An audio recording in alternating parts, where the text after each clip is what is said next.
എന്താണെന്ന്. നിങ്ങൾക്ക് 2 ദിവസം മുമ്പ് റിപ്പോർട്ട് നോട്ടീസ് ഞങ്ങൾ നിങ്ങൾക്കെല്ലാം തന്നിരുന്നു. നിങ്ങൾ വായിച്ച് കാണുമെന്ന് വിശ്വസിക്കുന്നു. ഇല്ലെങ്കിൽ ഒന്ന് വായിച്ച് നോക്കണം. നമുക്കറിയാം, നമുക്ക് 19% DA, അതായത് 6 ഗഡു DA ഇപ്പോൾ തന്നെ കുടിശ്ശികയാണ്. 19% എന്ന് പറയുമ്പോൾ, നമ്മുടെ ബേസിക്കിന്റെ 19% എന്ന് പറയുമ്പോൾ നമ്മൾക്ക് കിട്ടാനുള്ള ശമ്പളത്തിന്റെ 1/5, അതായത് 50,000 രൂപ ശമ്പളം വാങ്ങുന്ന ഒരാൾക്ക് 10,000 രൂപ നിലവിൽ നഷ്ടമാണ്. ഓർക്കുക, 50,000 രൂപ ശമ്പളം വാങ്ങുന്ന ഒരാൾക്ക് 10,000 രൂപ നഷ്ടം എന്ന് വെച്ചാൽ 1/5 തുക നമുക്കിപ്പോൾ തന്നെ നഷ്ടമാണ്. ലീവ് സറണ്ടർ 5 വർഷമായിട്ട് ലീവ് സറണ്ടർ ഇല്ല.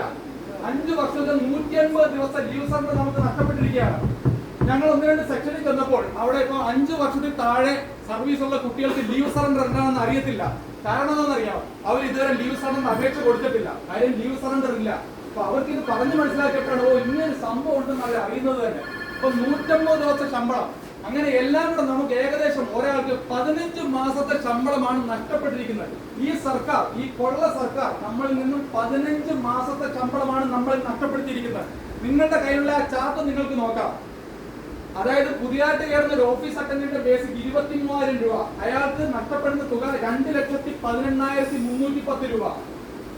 1,66,800 രൂപ ബേസിക് ഉള്ള ഒരു സ്പെഷ്യൽ സെക്രട്ടറിക്ക് നഷ്ടപ്പെട്ട തുക 25,09,356, 1/4 കോടിയിലേറെ രൂപ. നിങ്ങൾ ചോദിക്കും, ഇത് അതിശയോക്തിയല്ലേ? 1/4 കോടി രൂപ നഷ്ടപ്പെട്ടിട്ടുണ്ടോ? ഈ ചാർട്ടിൽ ഞങ്ങൾ പറഞ്ഞ കണക്ക് എന്തെങ്കിലും തെറ്റാണെന്നുണ്ടെങ്കിൽ നിങ്ങൾ പറയുന്ന ജോലി ഞങ്ങൾ ചെയ്യാം. ഈ ചാർട്ടിൽ ഈ കണക്കിൽ എന്തെങ്കിലും അതിശയോക്തി ഉണ്ടെങ്കിൽ നിങ്ങൾ പറയുന്ന ജോലി ഞങ്ങൾ ചെയ്യാം. ഞാനൊരു ASO ആണ്. എന്റെ ബേസിക് 63,700. എനിക്കുണ്ടായ നഷ്ടം 9,70,778 രൂപ. അതിശയോക്തിയല്ല, നിങ്ങൾക്ക് തന്നെ കണക്ക് കൂട്ടി നോക്കാം. ഈ ചാർട്ടിൽ എന്തെങ്കിലും വ്യത്യസ്തമുണ്ടെങ്കിൽ. ഇനി ഒരു കാര്യം, ഇവിടുത്തെ നമ്മുടെ ഒരു സർവീസ് സംഘടനയുടെ പ്രധാന ചുമതല എന്താണ്? ഒരു സർവീസ് സംഘടന എന്തിനു വേണ്ടിയാണ് സർവീസ് സംഘടന? നമ്മൾ ഇന്ന് സമയാസമയങ്ങളിൽ പിരിവെടുക്കുന്നെല്ലാം ചെയ്യുന്നത്. ഒരു സർവീസ് സംഘടനയുടെ പ്രധാന ചുമതല ജീവനക്കാരുടെ ജീവൽ പ്രശ്നങ്ങളിൽ ഇടപെടുക എന്നുള്ളതാണ്. ഇനി ഇപ്പോൾ ഭരണാനുകൂല സംഘടന ഉണ്ടല്ലോ, ഏറ്റവും കൂടുതൽ ആൾക്കാർ അംഗങ്ങളായിട്ടുള്ള ഭരണാനുകൂല സംഘടന കഴിഞ്ഞ 8.5 വർഷത്തിനിടയ്ക്ക് ജീവനക്കാരുടെ ജീവൽ പ്രശ്നങ്ങളിൽ ലീവ് സറണ്ടറിലോ ശമ്പള പരിഷ്കരണ കുടിശ്ശിക DAO ചോദിച്ചുള്ളൂ. ഒരു നോട്ടീസ് അവർ ഇറക്കിയിട്ടുണ്ടോ? ഒരു നോട്ടീസ്. അവരിപ്പോൾ ഇറക്കുന്ന നോട്ടീസ് എന്താണ്? രാവിലെ വിത്തുപാകല്, അവിടെ കളിമൺപാത്രം വ്യവസായം, ഇവിടെ തിരുവാതിര, ഇവിടെ ക്രിക്കറ്റ് കളി. ഇപ്പൊ ശരിക്കും നമ്മുടെ നാട്ടിലെ പുഞ്ചിരി ആർട്സ് ആൻഡ് സ്പോർട്സ് ക്ലബ്ബ് ചെയ്യുന്ന പരിപാടികളാണ് ഇവിടുത്തെ എംപ്ലോയി സംഘടന ചെയ്യുന്നത്. അതിന്റെ കൂടെ നിങ്ങൾക്ക് തന്നെ ഞാൻ തെളിവായിട്ട് തരാം. ഈ ഇത്രയും കെട്ട കാലത്ത് എന്ന് വെച്ചാൽ നമുക്ക് ഒരു വരുമാനമില്ല കാലത്ത് 1,14,80,000 രൂപയാണ് ദേശാഭിമാനിക്ക് തിരിച്ചു കൊടുത്തത്. 3,806 സെക്രട്ടേറിയറ്റ് ജീവനക്കാർ മരിക്കാറായി. ദേശാഭിമാനി 3,806 × 3000 കണക്കൂട്ടി നോക്കൂ. 1,14,80,000 രൂപ നിങ്ങളിൽ നിന്ന് കൊള്ളയടിച്ചിരിക്കുകയാണ് അവർ. എന്നിട്ട് നിങ്ങളുടെ എന്തെങ്കിലും കാര്യത്തിൽ ഇടപെടുന്നുണ്ടോ? വാഴ്ത്തുപാട്ടാണ് ഇപ്പോൾ. വാഴ്ത്തുപാട്ട് ഒന്നും തരാത്തതിനും വാഴ്ത്തുപാട്ടാണ്. എന്തൊരു നാണക്കേടാണ്. നിയാസനൊക്കെ അറിയാം. നമ്മൾ ട്രെയിനിൽ വരികയാണ്.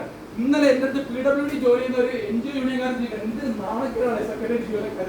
നിങ്ങൾക്ക് കുറച്ചെങ്കിലും വിവരമുണ്ടെന്ന് ഞങ്ങൾ കരുതിയതാണ്. വാഴ്ത്തുപാട്ട് ഒന്നും തരാത്ത വേണ്ടി ഇങ്ങനെ വാഴ്ത്തുപാട്ട് പാടുന്നു.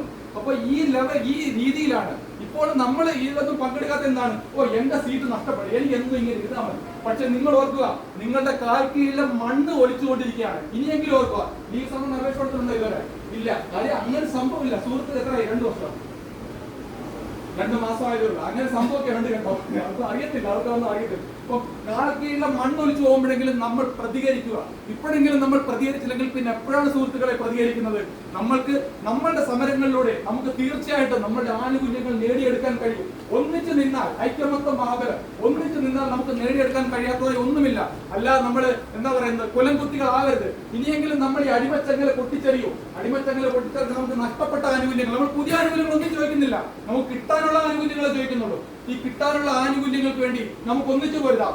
ഡയസ്നോൺ വരും. ഒരു ദിവസം ശമ്പളം നമുക്ക് നഷ്ടപ്പെടുത്തുള്ളൂ. ഈ പറഞ്ഞതുപോലെ 10-15 ലക്ഷം നഷ്ടപ്പെട്ടെടുത്ത് ഒരു ദിവസത്തെ 2,000 രൂപ കോട്ടന്നെ അങ്ങനെ വെക്ക്. അതുകൊണ്ട് എല്ലാവരും 22ാമത്തെ സമരത്തിൽ പങ്കെടുത്ത് ഈ സമരം ഒരു വൻ വിജയമാക്കി തീർക്കണമെന്നും അഭ്യർത്ഥിക്കുന്നു.